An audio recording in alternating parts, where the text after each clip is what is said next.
இருக்கு. ஹேமி ஃபேமிலிஸ் எல்லாரும் எப்படி இருக்கீங்க? நல்லா இருக்கீங்களா? இன்னைக்கு ஆடி 18ஆம் பேர். ஸோ அதனால புது புடவையாக கட்டிட்டு போன்னு சொல்லிட்டு என் தங்கச்சி எடுத்துகிட்டு வந்தது ஜோதிகா புடவையா. இது ஜோதிகா புடவையா? உங்களெல்லாம் கொல்லணுண்டி. இந்த புடவை பார்த்தோன்னே நல்லா இருக்கு சீதா அப்படின்னு சொல்லிட்டு இந்த கலர் உனக்கு எடுக்கும் அப்படின்ட்டு எடுத்துகிட்டு வந்தா. நேற்று தான் கொண்டு வந்து கொடுத்தா. கோயிலுக்கு வந்தாலாம் ஞாயிற்றுக்கிழமை. கொண்டு வந்து ஈவினிங் ஆட்ட கொடுத்துட்டு போனான். சரி எப்படா கட்டுவோம், இந்த கலர் எனக்கு ரொம்ப பிடிச்சிருந்துச்சு. சரி கட்டணும்னு நினச்சிட்டே இருந்தேன்னா அதை எடுத்ததும் கட்டுறதுக்கு மனசு வரல. ஏன்னா இது வந்துட்டு ஒரு அழகாக கட்டு, அப்போ தான் அழகாக இருக்கணும். இன்னும் சொன்னான்னா அழகாக கட்டா. நம்ம நார்மலாகவே வந்துட்டு இந்த ரீல்ஸில் நான் வந்து அழகாக தான் நான் எப்பயுமே புடவை கட்டுவேன். அதில் வந்து குளறுபடி ஆனதுனால அக்கா நீங்கள் ஏன் சேரீ அப்படி சுருட்டி வச்சுருக்கீங்கன்னு வேறு கேட்டுவிட்டிங்களா. அன்றைக்கி அந்த கமெண்டை பார்த்ததுலேருந்து வினோம் புடவை கட்டினா நீட்டாக கட்டணும் அப்படின்னு சொல்லிட்டானா. அதனால வந்துட்டு போன வருஷம் வந்துட்டு நம்ம கடற்கரையில் போயிட்டு ஆடிப்பெருக்கு செலிப்ரேட் பண்ணிட்டு வந்தோம். அதுக்கு முன்னாடிலாம் போக மாட்டோம். போன வருஷத்துலேருந்து தான் கடலுக்கு போய் செலிப்ரேட் பண்ணுறது. ஸோ இன்றைக்குமே வந்துட்டு எல்லாரும் வந்து சேர்ந்து கடலுக்கு போகணும். திவி ஸ்கூலுக்கு போனதுனால லேட் ஆயிடுச்சு. ஆமாம் லேட் ஆயிடுச்சு. அவர் வந்ததுக்கப்புறம் கூட்டிகிட்டு போகணும். அதுக்கு முன்னாடி நிவி தூங்கி எழுந்திருக்கிறதுக்கும் திவி ஸ்கூல் விட்டு வரதுக்கும் கரெக்டாக இருக்கும். நான் புடவை கட்டிட்டு வந்துடுறேன். எப்படி இருக்கு புடவை? நீட்டாக கட்டிட்டேனா? நல்லா தான் இருக்குது. ஆனால் இதுக்கப்புறம் திவியும் நிவியும் வந்துட்டு என்ன பண்ணுவோன்னு மட்டும் பாரு. கொசரி வச்சிருவானுங்க. அதனால தான் வந்துட்டு புடவையே கொசர்னா மாதிரி இருக்கும். மற்றபடி ஃபர்ஸ்ட் டைம் கட்டும் போதெல்லாம் நல்லா தான் தெரியும். நிவியை மடியில் தூக்கி வச்சதுக்கப்புறம் அப்படியே கொசரிடும். ஏதோ எனக்கு தெரிஞ்ச மாதிரி கட்டியிருக்கேன். ஆனால் வந்து நான் புடவை கட்டினா வினோவுக்கு பிடிக்கும். அந்த கமெண்ட்னால அப்படி சொன்னான். நான் வந்து புடவை கட்டி முடிக்கிறதுக்குள்ளே நிவியும் எழுந்திரிச்சுட்டா. திவியும் ஸ்கூல் விட்டு வந்து குளிச்சுட்டும் வந்துட்டான். நிவியை குளிக்க வச்சேன். அவர் போய் திரும்ப மண்ணில் உட்காந்துருக்காரு. திரும்ப போய் அவரை குளிக்க வச்சுட்டு அவரை கிளப்பி கூட்டிகிட்டு இங்கேருந்து நம்ம எல்லாரும் சேர்ந்து கடலுக்கு போய் செலிப்ரேட் பண்ணிட்டு வரணும். போலாம் வாங்க.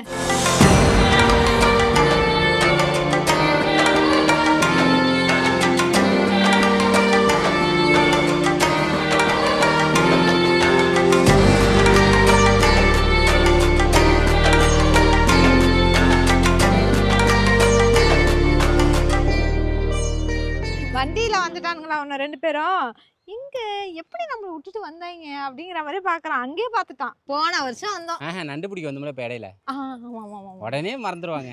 இவ என்னதான் வந்துட்டு கொஞ்சம் ஞாபகம் போட்டுப்பாளா என்னன்னு தெரியல வேற. அவனா மறந்துடுறான். இல்லை எனக்கு கொஞ்சம் அவனே சிரிக்கிற மாதிரி. அசிங்கப்படுத்துறதுக்கு என் ரெண்டு பிள்ளைங்களே போதும்.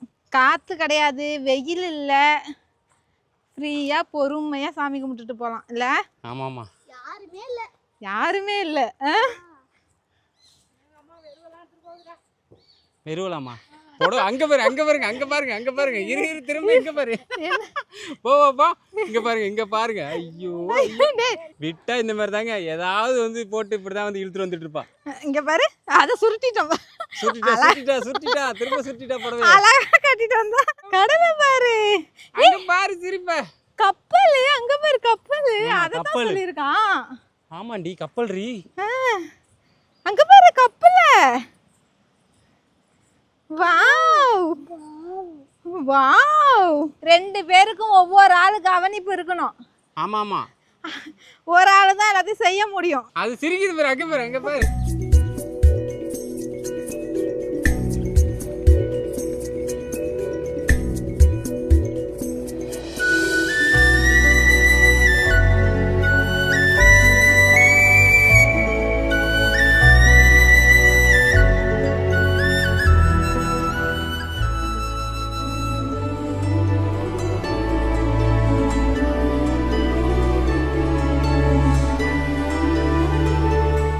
நிறைய பேர் வந்து படைச்சிட்டு போயிட்டாங்க போல.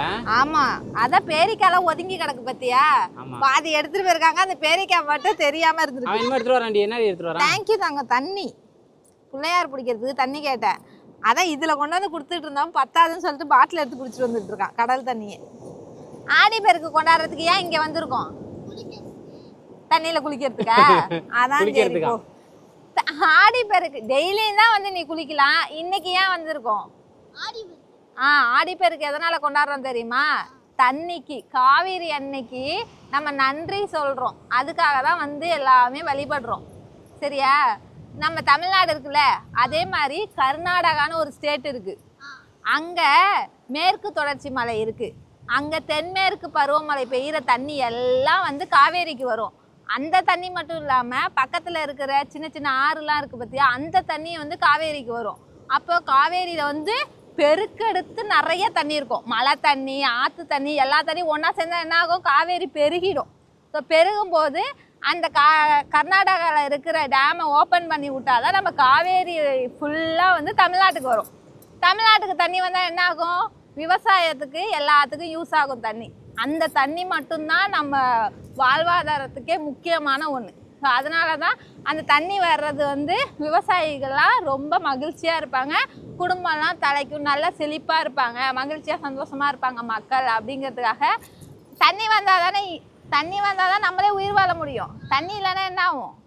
அதனால அந்த தண்ணிக்கு நன்றி சொல்லும் விதமாக தான் இந்த ஆடிப்பெருக்கை கொண்டாடுறோம். புரியுதா? ஆடிப்பெருக்கு இதனால தான் கொண்டாடுறோம். எதுக்காக? இயற்கைக்கும் காவிரி அன்னைக்கும் நிலத்துக்கும் நன்றி தெரிவிக்கும் விதமாக தான் இந்த ஆடிப்பெருக்கை கொண்டாடுறோம். இதை நீ தெரிஞ்சுக்கணும். உனக்கு ஸ்கூலில் யாராவது கேட்டாங்கன்னா நீ போய் சொல்லணும். இந்த வீடியோவை பார்ப்பாங்க உன் ஃப்ரெண்ட்ஸ்லாம், ஆடிப்பெருக்கு கொண்டாடுனே, எதுக்குடா கொண்டாடினா அப்படின்னு கேட்பாங்க. பொம்பளை பிள்ளைங்க தானடா போவாங்க, நீ ஏன்டா போன அப்படின்னு கேட்டாங்கன்னா, ஏன் உடம்புலாம் நல்லா இருக்கணும், நோய் நொடி இல்லாமல் இருக்கணும், நல்லா படிக்கணும்னு சாமி கும்பிட்டுட்டு நானும் ஆடிப்பெருக்கு கொண்டாடினேன்னு சொல்லணும் போய். சரியா? என்ன சொல்லுவேன்? உடம்பு நல்லா இருக்கணும், நல்லா படிக்கணும்னு வேண்டிட்டு வந்தேன். கயிறு கட்டிக்கிட்டேன்னு சொல்லணும். மஞ்சள் கயிறு கட்டிக்கிட்டேன்டா அப்படின்னு சொல்லணும். சரியா? ஆம்பளை பிள்ளைங்களாம் அதுக்காக தான் கட்டிப்பாங்க.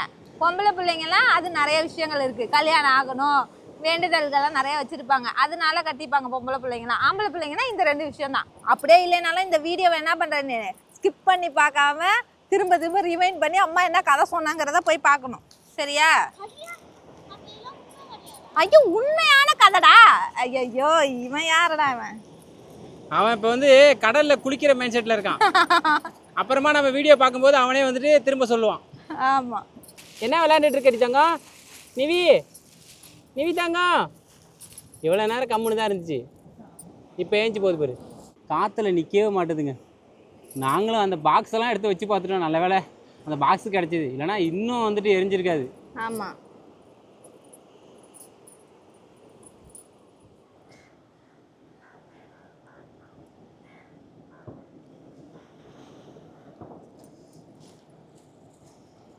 ஒரு வழியாக ரெடி பண்ணியாச்சுடா.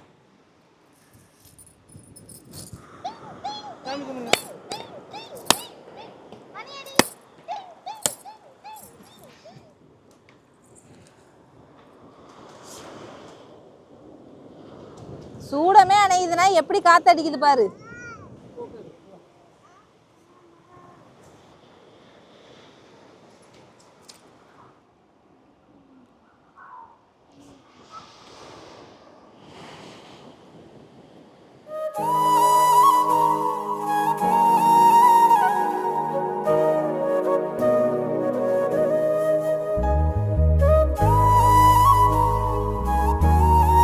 இந்த ஒரு கயிறுக்காக பல வருஷம் நான் வெயிட் பண்ணிட்டு இருந்திருக்கேங்க.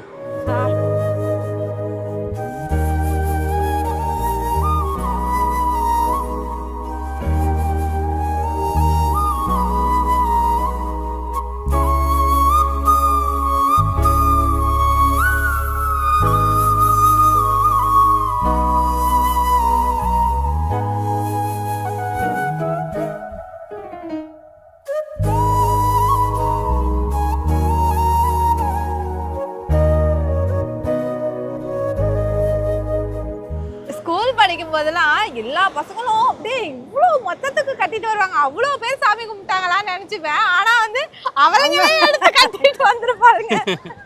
ஆனால் எனக்கு அது மாதிரிலாம் தோணுது, யாராவது கட்டி விட மாட்டாங்களா அப்படின்னு நினைப்பேன். ஆனால் எங்கள் வீட்டில் அம்மா மட்டும்தான் என்னை கட்டி விடுவாங்க. அந்த ஒரு கயிறோட தான் நான் போவேன். இந்த ரசகுல்லாவை எல்லாரும் கையை காவி எல்லாரும் கட்டுறாங்களே, நம்மளுக்கு மட்டும் வேணாண்ணா. எங்க இது கொஞ்ச நேரம் தான் வாயில வச்சு சப்பிட்டு இருப்பான். போன தடவை வந்து வாயில வைப்பான்னு சொல்லிட்டு தான் நான் கையில கட்டாம கழுத்துல கட்டியிருந்தேன். பசங்களுக்கு வந்து கையில தாங்க கட்டணும்னு கமெண்ட்ல சொன்னாங்க. அதனாலதான் கையில கட்டி விட்டுட்டேன். வாயில வைக்காம பார்த்துப்போம். சரிங்க, சாமி கும்பிட்டாச்சு. இதுக்கப்புறம் நம்ம வீட்டுக்கு கிளம்பணும்.